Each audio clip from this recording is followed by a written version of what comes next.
So as mentioned, my name is Marc Brouillard. I'm the CTO for the Government of Canada, and I'm leading the transformation of the GC's IT infrastructure environment. And this is in support of the digital transformation. So you've probably heard this a lot, but we have a lot of push about transforming to more modern, more agile ways of doing things, being very user-centric. And IT infrastructure, and specifically cybersecurity, are there as critical components to support that journey. So I'm here today to speak to you about the business of tomorrow, where we're going, and the Government of Canada's journey to zero trust. You gotta love the headlines. There's no shortage of them. And I'm sure, like us, every time you see a new headline or your deputy sees a new headline, you get a phone call, you get an ask for a briefing. It's a constant evolution. The cyber breaches don't stop. The bad guys don't stop. The threat is asymmetric. We have to patch every hole. We have to find every vulnerability. They only have to find one.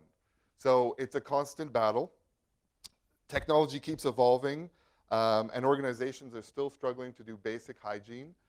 We are dealing with a massive legacy infrastructure, aging IT infrastructure, while we're trying to do digital transformation, while we're trying to modernize, and provide better service to Canadians. So it's a very complicated landscape, and it's ever-changing. With the rise of cloud computing, software as a service applications, and mobile devices, company systems and workforces are no longer confined to the office or the data center. The fact is, breaking down the walls of the traditional perimeter-based security methods, where trust is determined purely by being on the inside or the outside, no longer work. As we've seen from the numerous cyber attacks that have made the news on a regular basis, once an actor gains privileged access inside our walls, they have free rein, and oftentimes they can go on undetected for long periods of time. In addition, there's an increasing burden on cybersecurity professionals, yourselves. The adversaries can focus nearly endless resources and use commercially available or easily to obtain tools to gain access or to try to gain access to our networks. We are endlessly trying to patch, watch what's happening on the network, implement new tools, and all with limited and often diminishing returns. This is not a sustainable model. We need a new model. The old walls don't work. Traditionally, this has been a castle and moat approach. We build perimeters. We focus a lot on securing the perimeters. And once a breach occurs, once they're in the perimeter, we often lose visibility. These traditional security architectures were built with two groups in mind: the trusted individuals, those who are allowed to access data inside the organization, and untrusted individuals that are meant to be kept on the outside. A very us and them approach. So security and IT teams invested in defensive systems that protected the barrier between them, focusing heavily on security of network perimeter, basically often relying on firewalls with increasing complexity and challenges to maintain. While they were successful in building a wall between potential threats and the safety of the corporate ecosystems, this full trust model is problematic, because when the perimeter is breached, an attacker has relatively easy access to everything on the company's privileged intranet, and not to mention the havoc an insider threat can pose without even having to breach the perimeter.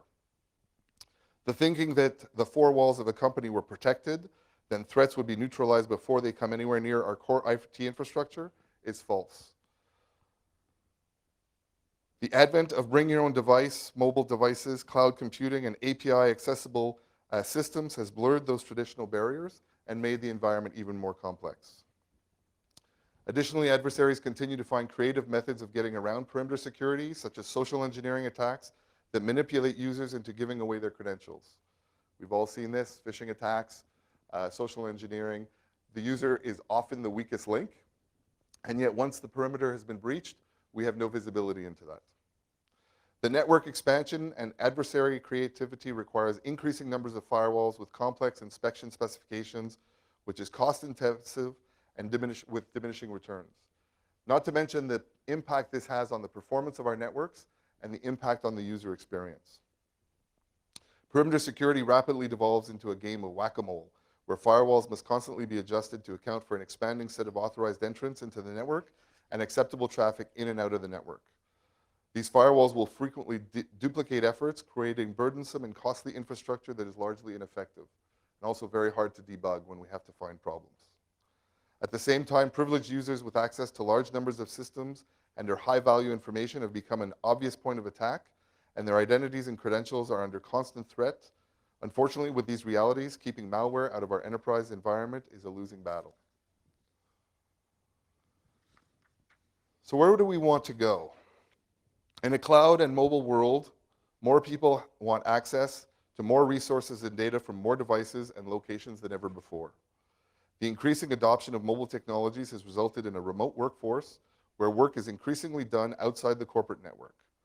The rise of cloud-connected, mobile, and remote workforces has shifted visibility and control of users and devices outside the enterprise. Services and assets today aren't contained inside your perimeter. Organizations are purposefully extending themselves, opening up the traditional enterprise barriers. And we're driving this change. The principle of government as a platform is all about enabling better integration, API access to systems, blurring the boundaries between what a government system is and what a service is delivered to Canadians. So this is not going to slow down, and in fact, it's going to get more and more complicated. So security versus user expectations. This is a constant balancing act for security practitioners, protecting the assets, but also enabling the users. If you go too far one way, you lock your network down too much and encourage user workarounds. If you go too far the other way, you don't have adequate protections. We always said the most secure network is one with no users, but not quite as useful. Users want to have access to information and services from wherever we are, using whatever platform we choose. As service enablers, we have an increasing duty to be responsive and provide a solution that meets the changing expectations. As security professionals, we need to balance the service expectations with appropriate safeguards to protect the confidentiality, the integrity, and the availability of those services and supporting information systems. As an enterprise, we need to apply smart rules to ensure fair and balanced access to services. We have to apply risk-based methodologies. And ultimately, we need to adopt a balanced approach that considers user needs, supported by a pragmatic security approach, resulting in more secure environments. So what does that look like? I love this slide. Fundamentally, we can put all the security controls we want in place. Users will find a way around. They will find a way to get the job done. So we have to understand what the user perspective is. Security needs to get out of the no business and into the yes business. In fact, this is our #1 digital standard. You must design systems with the user in mind. This doesn't just apply to UX, UI design, application development. It also applies to security controls. When you implement a security control, understand how it impacts the user. Understand how the user is likely to react and adapt. Make it useful for them. Make it so that it's invisible to them, while protecting the information assets that you're trying to protect. Doing security for the sake of security doesn't always work. And in fact, putting a control that forces the user outside of the box is actually lowering the security of your systems. We all went through this 10, 15 years ago, complex security passwords, password resets, not allowing repeats of passwords. These were perceived to increase the security of those passwords, and yet what did they do? They drove users to writing them down on sticky notes and putting them under keyboards. This was effectively a reduction of the security posture by implementing more security. So at the end of the day, it's your responsibility when you implement a control to ensure you understand what the impact is of those controls on the user base. Also making sure that they're measured and they're appropriate to the risk level that you're trying to protect. So the new paradigm shift is the transformation to zero trust, where we take the old perimeter and we break it apart and include many more devices and networks that have access. Most enterprise security models have tended to employ a verify then trust method, which means if someone has the correct user credentials, they are admitted to whichever site, app, or device they are requesting, and they have full access. This model doesn't work in today's business climate, and as a result, many organizations have been subject to malware and ransomware attacks and data breaches that have impacted their brands and their bottom lines. In today's new threat landscape, building a strong perimeter based on a hierarchical network design is no longer an effective approach to security. Notions of trust but verify are outdated and extremely vulnerable to a plethora of cyber attacks. Cybercriminals have found a multitude of ways to infiltrate what walls we have built, sometimes using malicious insiders in positions of trust on your network, whether willingly or unwillingly. Once they have those advanced credentials, they have free reign. So we need to reassess the current method of perimeter security and are considering new methods such as zero trust, which can drive a step change in security improvements across our networks. Zero trust security is an architectural model for network security that is guided by the principle of never trust and always verify.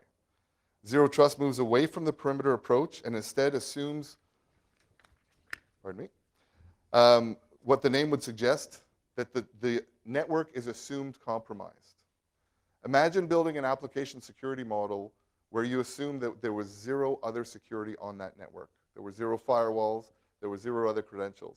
Is that application still secure? That's the level of trust we need to get to. We need to provide mechanisms to automate and manage granularity of access controls, prioritize protection of data and information as core assets, enable ease of access for users who are transparently provided a level of trust based on established policies, and take advantage of investments already being made in an enterprise where we can build platforms that provide services to improve security functions. By assuming that the network is compromised, security can take a more nuanced approach by guarding access to the resources within the network and building strong authentication and authorization standards to allow specific access based on user and device-specific attributes. Zero Trust operates on a least privileged access model by only granting users and devices access to the applications, services, and data that are absolutely necessary for their role within the organization.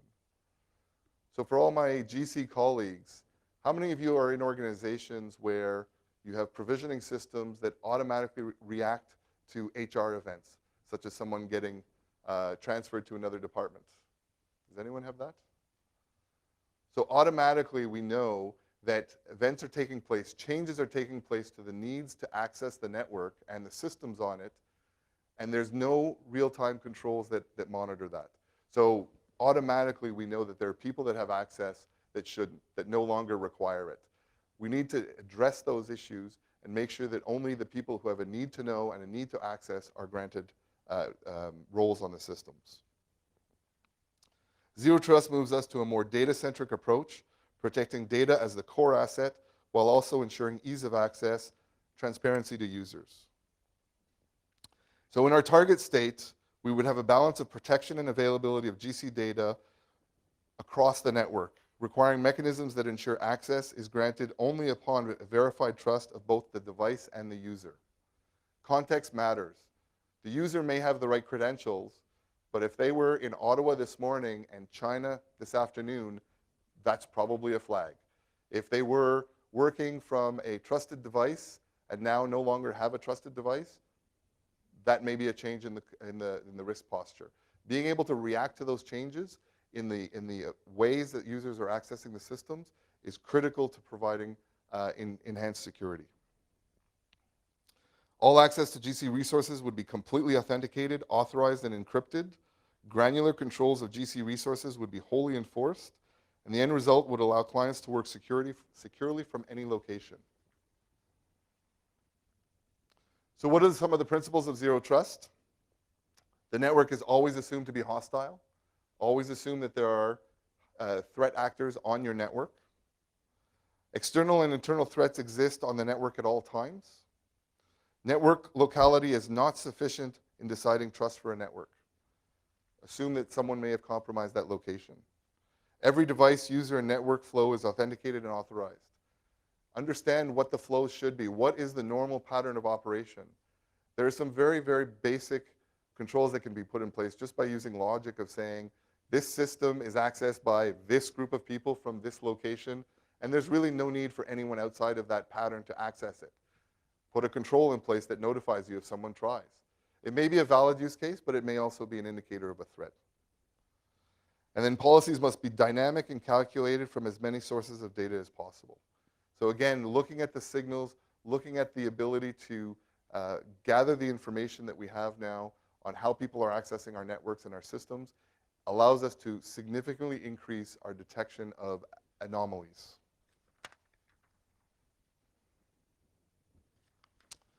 So these are the Forrester's 5 steps to zero trust. First and foremost, identify your sensitive data. This has to be the core of what we are doing. It's the raison d'être for security. It's not to protect access, it's to actually protect the data doesn't go into the hands of people that shouldn't have it.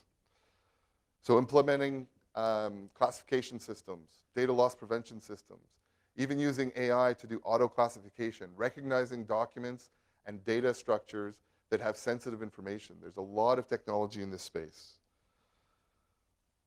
This is critical to providing real-time analysis of the behaviors that are occurring on the network and being able to prevent them. Second, map the flows of your sensitive data. Again, as I just mentioned, understanding what are the usage patterns and where they're diverting from the normal, and at least raising a flag. You may not want to stop them. You may want to allow for variety, for flexibility, but at least understanding that something abnormal has happened, and that way you can look at it and you can adjust. Architecting your zero trust micro perimeters. So again, assuming the application level security is the only level of security on the network. You wouldn't do that actually. You would have obviously more perimeter controls, more network security, routing. But at the end of the day, how many applications in our zoned model have access to data zones where all of your databases live?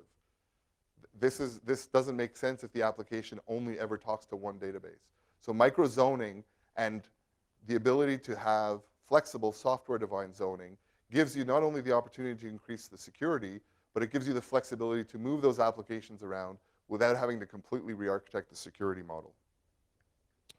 Continuously monitoring your zero trust ecosystem with the security analytics and embracing security automation and orchestration.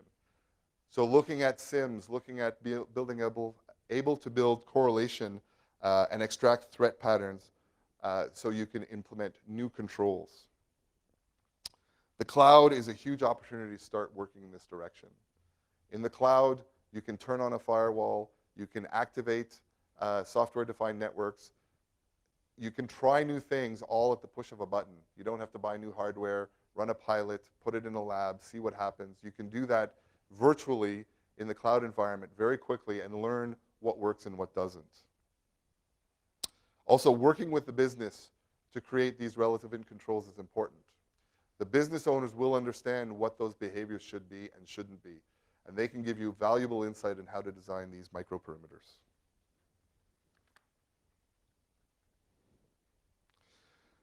So the outcome is now contextual.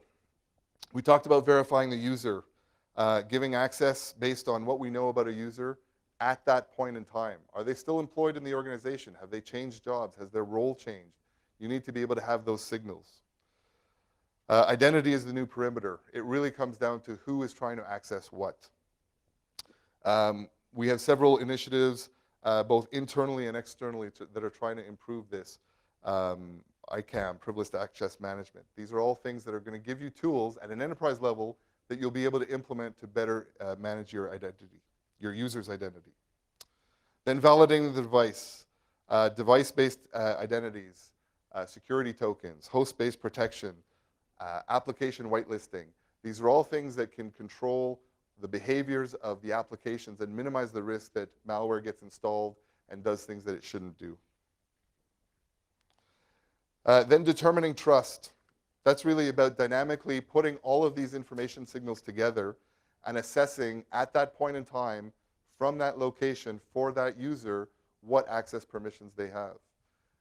We've seen this in the new Microsoft Office 365, where you'll be able to assess the level of permissions granted based on whether the user is coming in from their laptop or their mobile phone, from within the network, or from Starbucks. You'll be able to make decisions that are contextual and much more relevant to the real security threats. And then finally, learn and adapt. Always be modifying. Don't expect this as a one-stop journey. It's a continual evolution. So make sure you're inspecting the traffic, looking for patterns, and adapting to what could be perceived threats. And as I mentioned earlier, working with the users, understanding their patterns of behavior, and adapting to what makes sense for them. There's no value in a control when the users are going to try to work around it. They become your threat vector. So understanding that process is critical. Relevant initiatives in that space as well include the Security Operations Center and the SIM initiative, which are really going to provide more data, more useful analytics to be able to better understand what's happening on our networks. So I'll talk a little bit about what the GC is doing. This slide builds. There we go. So we have the Digital Operations Strategic Plan, which is the strategy for the Government of Canada across all of these different pillars, I will say. Service and user-centric, number one. Open and collaborative, accessible by design, digitally enabled delivery are the pinnacle of what we are trying to deliver to the end user. But how do we enable that? So we need modern technology and information stewardship, we need digitally enabled public service, and we need good digital governance. And to support that modern technology, we need to be secure and trusted. So we need to build trusted access. This is the federated identity process, both internally for our GC employees by giving them true single sign-on across the entire enterprise, as well as access for Canadians so they can access services and not have to understand who's delivering the service, what the organizational structures look like. They can access it with one identity. In fact, they can access it with their provincial identities or even their bank identities. This is an ability to provide more user-centric, more user-friendly services while not compromising our security. Protecting our assets, so shifting to an information-centric security model to protect the data as the critical assets. This is a critical shift in the way we approach security and is very, very important to understanding that we're protecting what's actually important. We are owned by the people. Everything we do is by the people. So that's why we have ATIP. That's why we have open and transparent. Most of what we do is actually discernible. It can be provided through ATIPs, can be provided on open government. So it's really understanding what are those critical pieces that are not subject to that. And there are some, and there are some very important ones. We protect the privacy of Canadians. We have national security. These are all critical pieces of information that we have to make sure we are ever vigilant of. But if you can get rid of 90% of the concerns by identifying it as low risk and focusing on what is really important, you're going to be able to focus your resources much more effectively on what matters most. And then resilient services, secure and trusted digital services that require systems and applications to be built with resiliency and security by design. So you should be at the table on day one of the project, not on day, go live -1.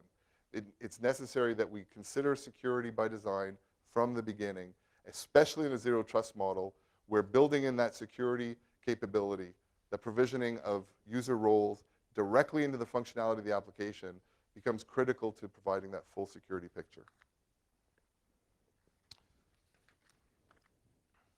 So some of the key projects that we're working on, Sign in Canada, which is the means of giving every Canadian access to government services as a platform. But more importantly, it means that we break down the silos between our organizations. Canadians can come in to canada.ca, get validated, go from ESDC to CRA to VAC to ISED, and be able to move between those systems without having to get re-authenticated. The tokens can get passed in the back end, that authentication can be verified, and we can provide systems that allow for increased verification when needed. So if you move from a system of low authentication to one of high, you can be prompted for multi-factor authentication, as an example. This is a way of providing a much more user-centric experience, actually increase the security posture, and make it invisible to users and easier for governments to implement. GC Pass is the same concept, but on the inside. So we're working very closely with Shared Services Canada to provide a federated identity model where we're actually going to be able to have systems that recognize identities between departments and the ability to do multi-factor authentication to increase our levels of assurances when people are logging in. Administrative access control services as well is an absolute critical piece that we're working on, because we know that these are the administrative accounts, held by many of you, I assume, that are the most vulnerable. The accounts where, if compromise does take place, the most damage can get done. There's always going to be the need for the root account. There's always going to be the need for the accounts that have very high level of access to manage and monitor our systems. So we need to make sure we pay particular attention to protecting those and making sure that if there is a compromise, that we're able to segment and minimize the loss. Network device authentication, so ensuring all GC furnished equipment has a trusted device certificate to enable network access control. This isn't just to provide increased security internally, but it also provides better service to the users by actually allowing a user in one department to log on to a network in another department and get access not to that department's network, but to my home network. So we can provide much more flexibility and service with some of these technologies. Endpoint visibility, to ensure that all of our assets are visible. We understand what the threat to patching or lack thereof is to the network and can react in a much more specific way if we know where the threats are. Secure cloud enablement and defense. This is making sure that we have secure connectivity to the cloud for our internal workloads, our protected B workloads. This is going to allow us to treat the cloud in many instances as a virtual extension of our networks and start to enable and take advantage of some of the advanced security models that are available in the cloud. If you're not familiar with the AWS model, I'd highly recommend you take a look at it. Their entire infrastructure, the entire AWS cloud, is API driven. Everything can be automated. Everything can be visible. You can really build a robust set of technologies that monitors the activities and enables the controls you need to protect that environment. And lastly, the SIM, redesigning our SIM architecture to meet enterprise security logging requirements as a whole, and providing services not just to the security professionals, but to a more comprehensive set of users that can start to understand the activities that are taking place on our network. So what are the outcomes that this is going to lead to? Truer mobility, the ability to log in and do work from anywhere on any device is really becoming a user expectation. Everyone carries around a mobile smartphone that gives you full access to everything you need to do in your daily lives. Why shouldn't that include your work? Reducing the time to breach detection, so being much more flexible, much more nimble, much more agile in detection and reaction times. Reducing the complexity, trying to take down the walls of all the firewalls and all the security controls that are a nightmare to maintain and once breached, ineffective. So by providing a more granular micro perimeter model, you're going to be able to not only maintain security posture, but provide more flexibility to your user community. Greater security capacity through consolidation. Again, focusing on those critical information assets and not having to worry about the things that are inconsequential.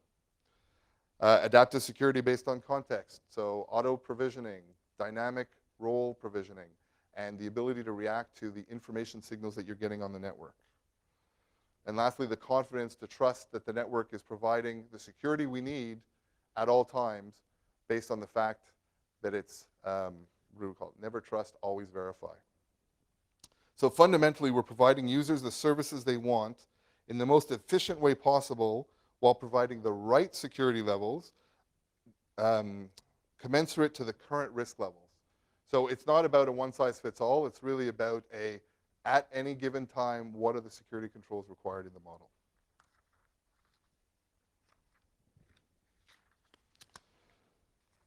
So the GC is starting with the building blocks now. Many stages are information gathering, planning, piloting, working in an agile fashion. The time is now to start coordinating resources and plans to collectively approach this change. Data breaches aren't going away, and the threat of cyber attacks are not going to go down. From a security perspective, Zero Trust can better track and block external attackers while limiting security breaches resulting from human error. From a data sharing perspective, Zero Trust can better manage rules for access for users and devices across GC to facilitate secure sharing from the enterprise while providing better service to users.